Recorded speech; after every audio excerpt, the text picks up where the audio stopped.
Hey guys, welcome back to the channel. Haven't posted in a couple days. Update on what's all going on right now. So, if you follow me on Facebook, you already know the truck blew the transmission out yesterday. Stranded me all the way down in Coleman. I got it back to the shop last night. It started moving, so I limped it home so I didn't freeze to death. And this morning it blew reverse out, so I had to have it towed backwards out of the driveway so I could drive it here because it has forward gears. Well, actually it has second gear. That's it. Crawled underneath and just disabled the transmission's electronics, and now it's locked in second, and that's all it's got. No torque converter lockup, none of that. So I'm switching over. Rob has given me permission to ride his new bike that he just bought from Motorhead.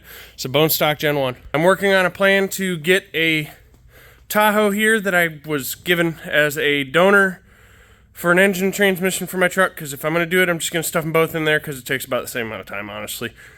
So I got to get that done. I'm working on, let's see, this bike's done except for the muffler. And he wants to get a Pod 300 off of Warren's and such and put that on there. Not a big deal. This bike, I'm finishing up, buttoning up so I can frickin' continue to try and diagnose this miss, along with all the other parts that came in for it. He's got a control set that needs a few repairs and wired for the flash to pass to be a scramble. Extra heavy clutch springs, oil pressure relocator, and a 1,000-pound spring for the shock because it's a squishy, soft girl. Let's see, the Bandit still needs a spark plug. Still working on finding the spark plug. But everything else is on the lower side of the priority list. Chris Charles, I just got in the last items today to finish that bike so that she can go home. But here's the situation, folks, with the truck down. So I live about 10 miles from here, right? Have to go home, have to feed the cats, have to shower, you know, all that. I can't live in the shop. So it's in the 20s at night right now. Riding that bike's gonna be cold, like painfully cold.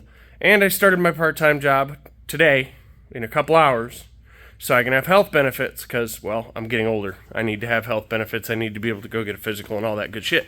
So with all that, the shop is kind of grinding to a halt at the moment, probably for a couple days at least. I've got to get that Tahoe over here. I got to get my truck back going. Without it, I'm non-functional. So I'm going to send this video out to a few people. Drew, I'm sorry. I really wanted to have you done for this weekend. I cannot guarantee it's going to be done for this weekend. I've got to focus on my personal ability to continue on living. A little more than I can customers. I know the customer's everything. Customer is everything in this business. I love my customers. They're all good friends. But these are toys. Let's put it that way. These are toys. If they get delayed a week or two, they get delayed a week or two.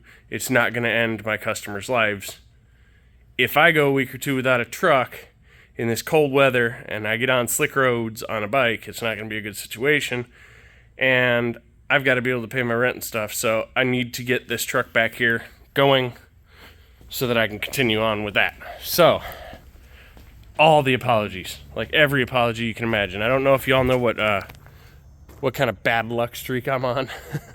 There's the old truck parked so I can actually move it, because if I put it where I got to be in reverse, I'm screwed. But the level of bad luck, let's see.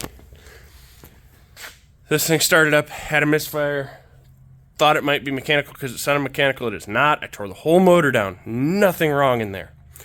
So now I'm chasing an electric gremlin in a freaking plug and play. So I've got main harness could be an issue, plug and play could be the issue. I don't know. Chris Charles' bike finally got through the bane of its existence, but it's been a bad luck pain in my butt for months. I mean, the motor was great. I had a fuel pressure regulator go bad that was killing things. That thing ran phenomenal when it left. He got it home, put an exhaust on it. It ran phenomenal. Next time he went to start it, it had a miss. That thing's got wiring harness nightmares from hell. It was supposed to be just building motor and stuff it in. It won't run. Well, it runs. It just runs terrible because it's got 50 FI codes. So I got to chase that harness. I mean, the air compressor took a shit. See, there's a missing capacitor there? Yeah, that's because it exploded and went flying across the shop. So I'm running on a pancake compressor. and everything's stacking against me. I'm hoping it's a sign that there's good things to come, because usually bad leads to good. But I just wanted to let everyone know what's going on, how I'm sitting right now. And I'm going to jump back on to trying to work on Drew's for the moment while I continue to coordinate a trailer to go and get this Tahoe.